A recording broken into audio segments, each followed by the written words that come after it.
Hi there, personal health and wellness. Welcome to our module on cardiovascular disease, America's #1 killer. And I want to begin by asking you two questions. One is, do you want to continue to have birthdays?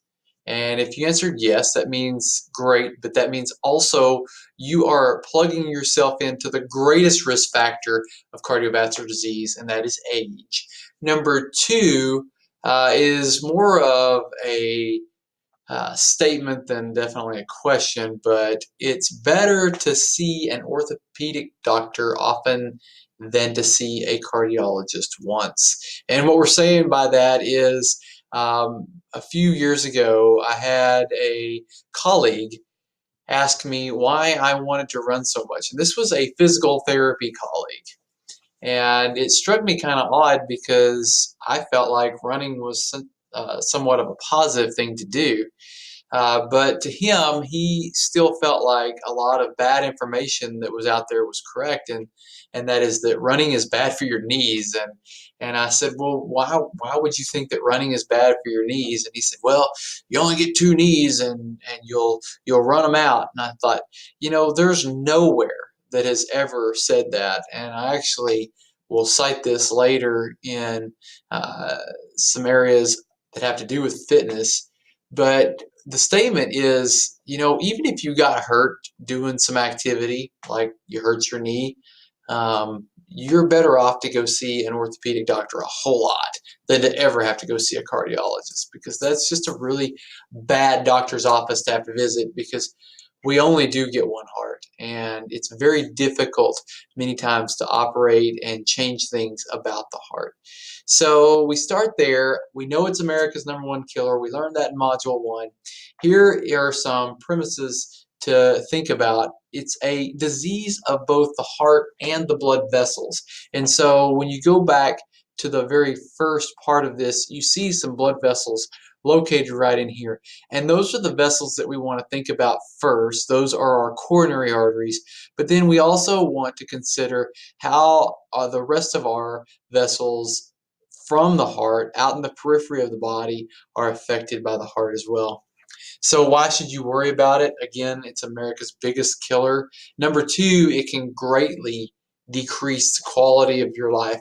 If you know someone who's had a heart attack or different types of heart disease, you know that they've had to modify many things about what they can and cannot do in their life. It can begin very early in life. In fact, we have identified men who have had heart attacks earlier in life, and those are the ones who typically don't survive because they had such big risk factors involved that the heart attack was really, really bad. And then the fourth and final thing is that CVD is the biggest risk factor in CVD is age. And so that's especially true with women. What we know is that men have higher risk up until about age 60 to 65, where women's risk comes up to be about equal. And that has a lot of thought to possibly, the fact that women have lower blood pressure through their life, but there's a lot of things out there that are just not well understood. But what we know is that women do catch up to men somewhere in their mid-6th decade. So again, it goes back to poor diet. It goes to lack or no exercise. It goes to a BMI that is high, over 25, and obviously tobacco use is a major risk factor. So let's look now at the three primary risk factors for cardiovascular disease, one being high blood pressure, two being high cholesterol, and three being smoking. And if you look at these and you branch them out and kind of flesh them out just a little bit, what you find is that blood pressure very specifically is affected by nutrition and physical activity. And that is what you're putting in and what you're working out. And so if we do those things continuously and we participate in kind of the standard American diet, we don't participate in regular exercise 3 to 5 times a week, then you can probably account for high blood pressure. Genetics does play a part in this, but by and large, we see most of the influence being from a modifiable risk factor. Number two is that cholesterol issue.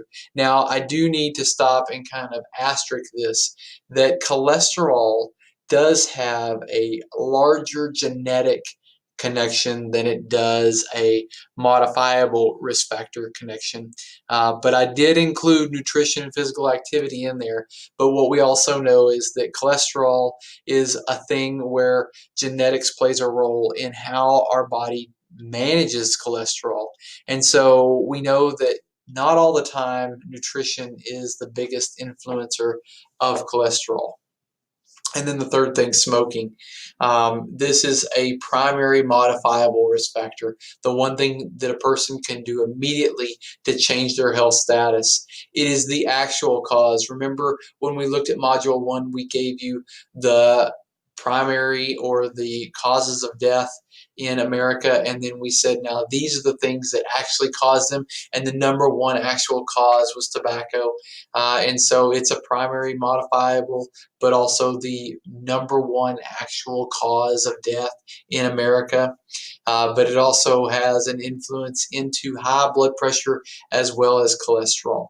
And so what we want to do is we want to first approach those and say, what can we do to decrease our risk for CVD?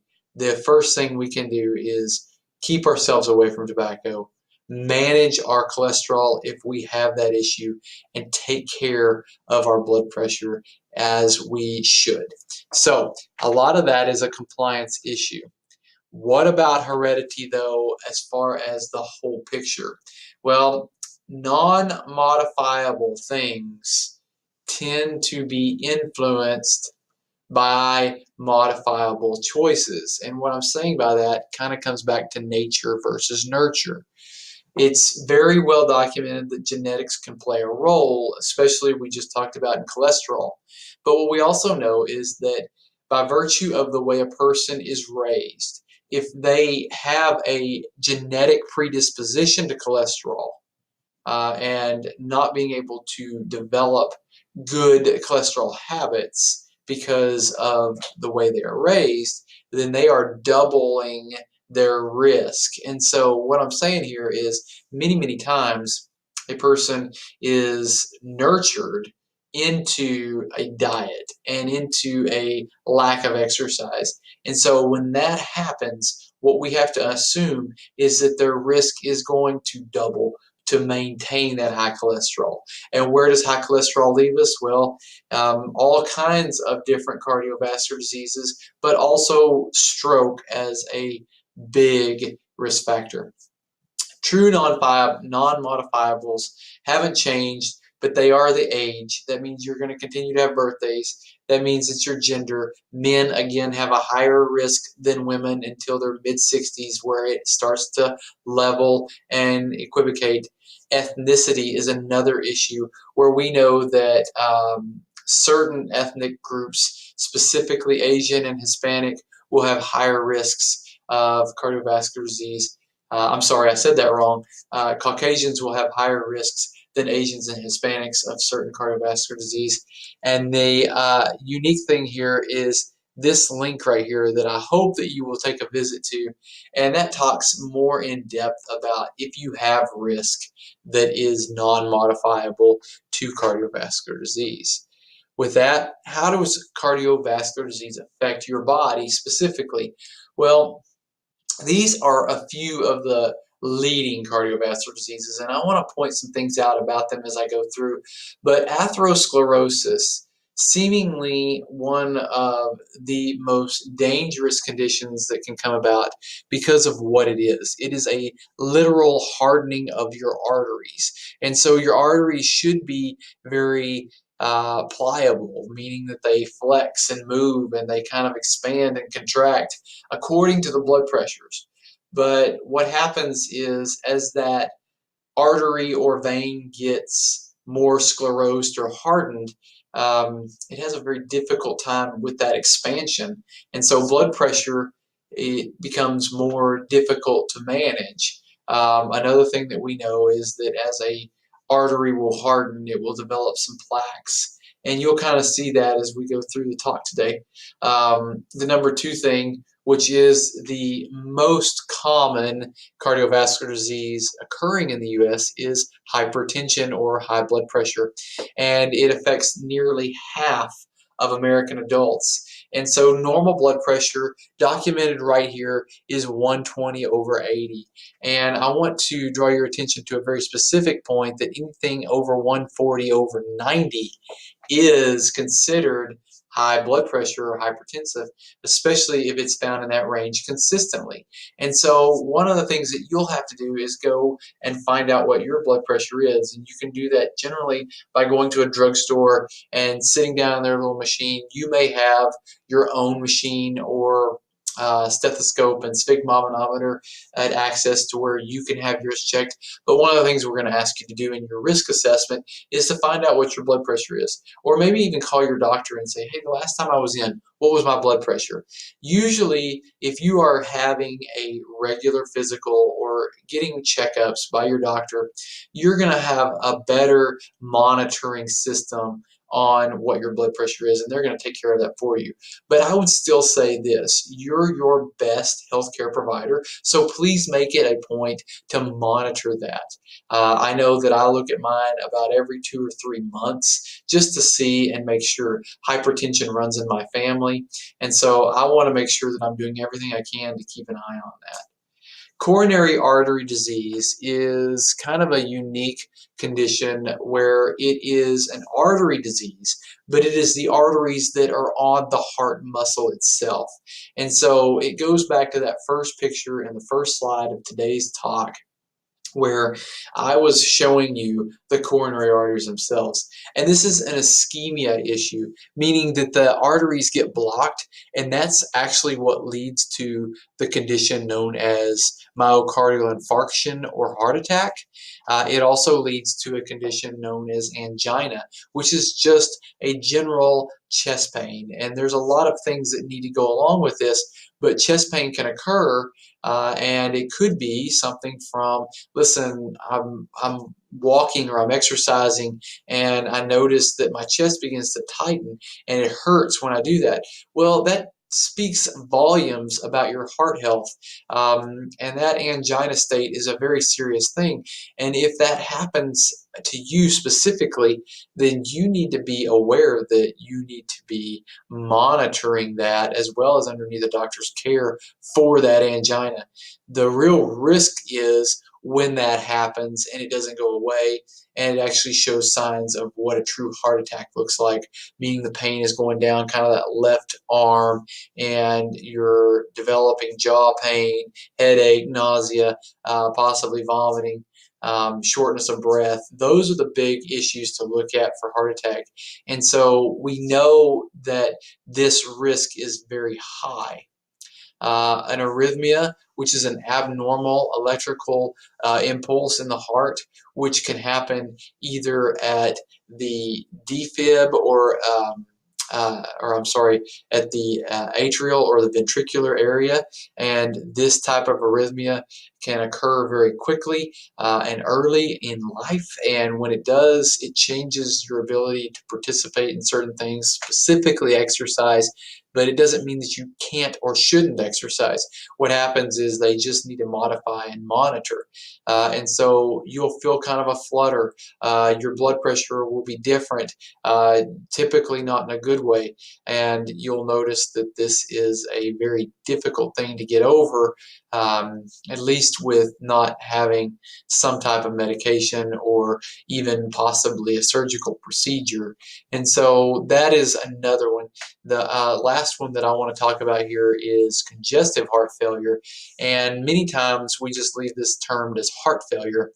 And it's not that the heart stops as far as it doesn't beat anymore.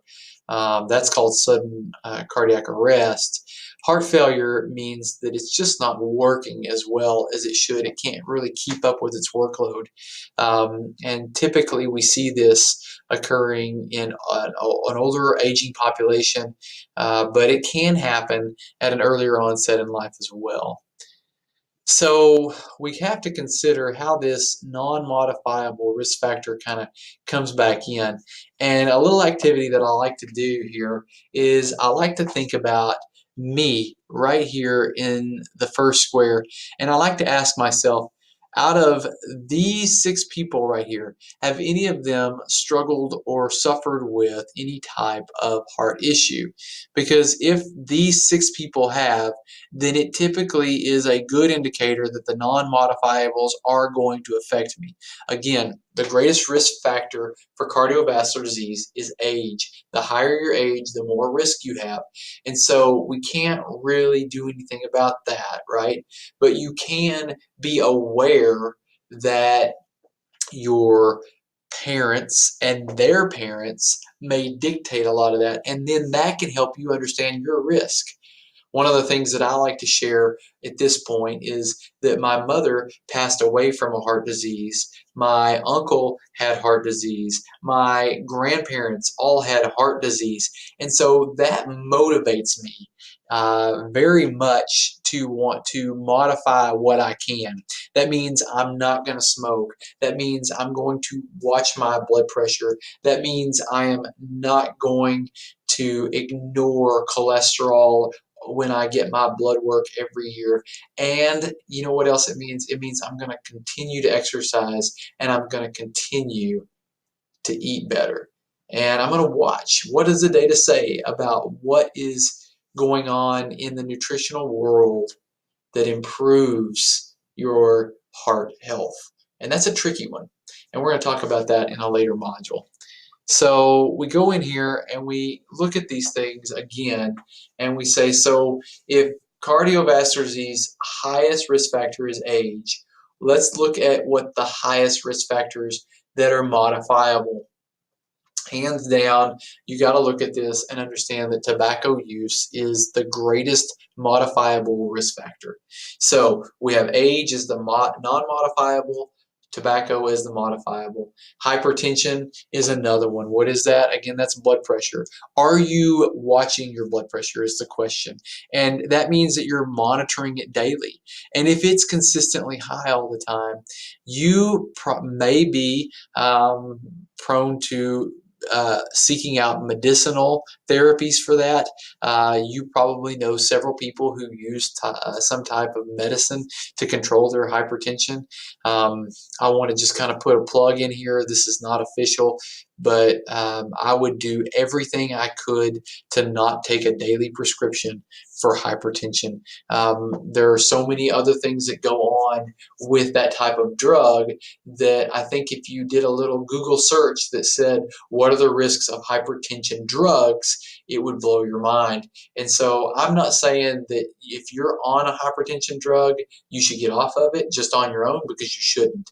If you're on a hypertension drug, you stay on it until you and your doctor work out a plan B. But what I am saying is I would look for alternatives. Typically, the alternative includes a change or modification in diet and activity. So if you're not willing to do those, then you're probably definitely stuck on the drug. Number 3, overweight and obesity. We're going to give body composition its fair share very soon. One thing, though, that has to come up is we know that overweight individuals, obese individuals, put a greater load on the heart than is necessary. And so if weight is an issue, then what we would want you to do is focus then your attention on, let me control my weight, and then I could probably control this cardiovascular disease. It's very difficult to do so otherwise. And so if you have cardiovascular disease, clearly that's your focus. However, one of the things we would tell you to do is focus on that weight. One of the things that you can do right now is focus on your weight ahead of time. It's a risk factor, and it definitely plays a part, but we don't want you to deal with that later. That's the whole reason we're having these talks, right? And so if that's you right now, what do you need to do to get your weight in check and have it at a normal, healthy range before cardiovascular disease sets in? Number 4 there, physical activity, a lack or none. What we'll do is we'll show you very soon in our aerobic conditioning module how certain exercises like walking, running, swimming, cycling, cross-country skiing, all affect the heart in a positive way. And it doesn't have to be strenuous to the point where you're running 20 or 30 miles in one run. In fact, that's not the right idea. The right idea is to go and spend, about an hour, maybe 30 minutes doing something at moderate level. That's the better idea. And that's also something that's very doable, right? And so we could look at that, and we're going to give that its attention. But that's a risk factor. If you limit your risk factor and you participate in activity, then you've done your heart good. Diabetes, metabolic syndrome, and poorly controlled blood sugars are one of our biggest problems that we're dealing with today, because most people who have diabetes are having a harder time controlling it. This has most to do with, in my opinion, the way that grocery stores are selling us our food. Now, there's also the problem of restaurants and what's in our food that we don't even know about. It's also about education. And so it's not always a compliance issue where the diabetic or the metabolic syndrome patient doesn't have the desire to be better at eating or activity. It's a lot of times the access to knowledge and education and participation in good things is kind of the second thing. But if we don't know, then we won't be able to participate. And so the first thing is educating. And I will go back to this. You're your best healthcare provider. How is it that you can manage your diabetes, your metabolic syndrome, or your blood sugar to decrease your risk of cardiovascular disease?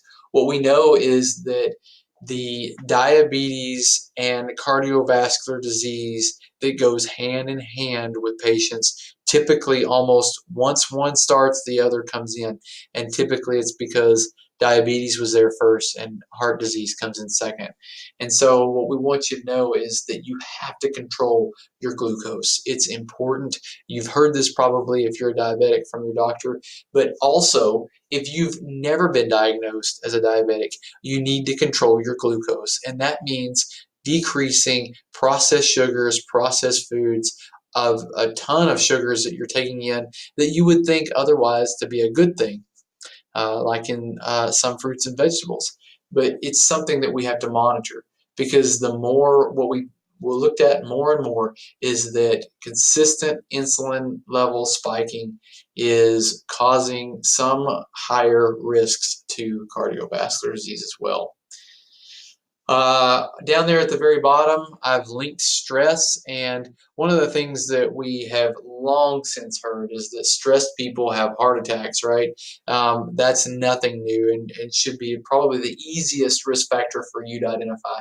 Go back to chapter 2 and review some of those things where we have talked about, I'm sorry, not chapter 2, but module 2, where we have talked about our stress and how it affects our bodies.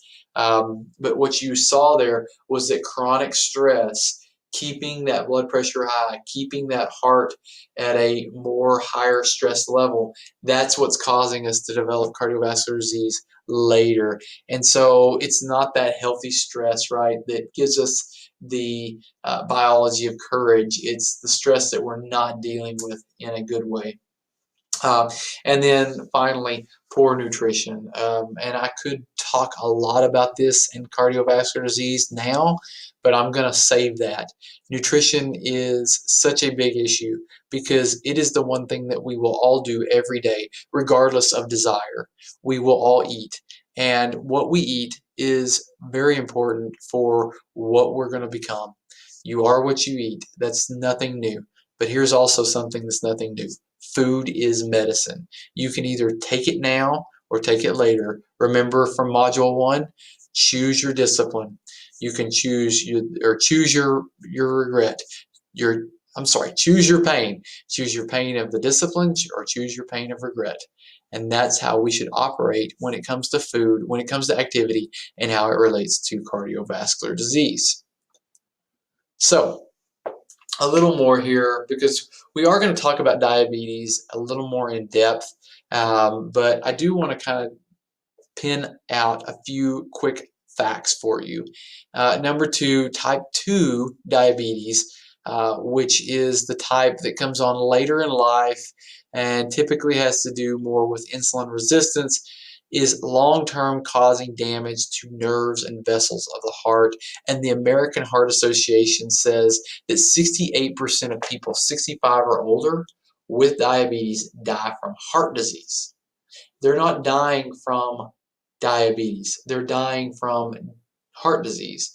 And so that tells us that those comorbidities and how they come together is a very dangerous combination. It's not the number one killer, though, of people over 65. That actually comes from falls, and we're going to discuss that later as well in the chapter or in the module where we talk about flexibility and spine health. But one of the things that we know is that the greatest killer after 65, not heart disease, but falls. Very interesting fact. Adults with diabetes are 2 to 4 times more likely to die with heart disease or from heart disease, and the American Heart Association considers diabetes one of 7 major modifiable risk factors. So I would offer you this. The AHA says that diabetes is a modifiable risk factor. Now you need to let that sink in for just a minute. Let me say it again. Diabetes is a modifiable risk factor according to the American Heart Association. That means that we are seeing what I just said in the previous slide, where folks are not controlling their blood glucose. This is a big problem because they could modify that risk factor in respect to modification of blood glucose levels. So more to come on that topic. We'll see that in the next module. How to keep or how to avoid CVD and keep having birthdays. Listen, we want you to keep having birthdays, right? That's an important part of this class. Longevity, that's what I'm after. We want you to know that you do not need to use tobacco. If you want to continue to have a long quality of life, the evidence is very clear that smoking and smokeless tobacco both are going to limit that. It's not really necessarily about if, it's when. The next thing is you need to eat well. And by eating well, I don't mean a lot. I mean, you probably need to eat a lot less. We're going to look at that when we cover the diet module, but eating well or high quality foods, non-processed foods, is a great pathway, regardless of what diet plan you subscribe to. If you're eating real food, stuff that either walked or grew from the earth, then you're in good shape. If you're eating food that came from a package, that's a big questionable thing to do. Exercising regularly, that's a critical moment, because what we know is that regular exercise 3 to 5 times a week changes the heart for the better. What we see is the heart improves in efficiency because it has to work less hard to make the same amount of blood move through the body. Manage your stress.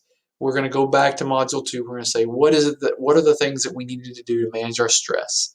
And I would offer you those very specific tools that you did on your assignment in there, and go back and revisit those often. That's not a problem for most of us to do. Control your diabetes, avoid alcohol and drugs, because those two have been linked. And we're going to look at that when we cover substance abuse.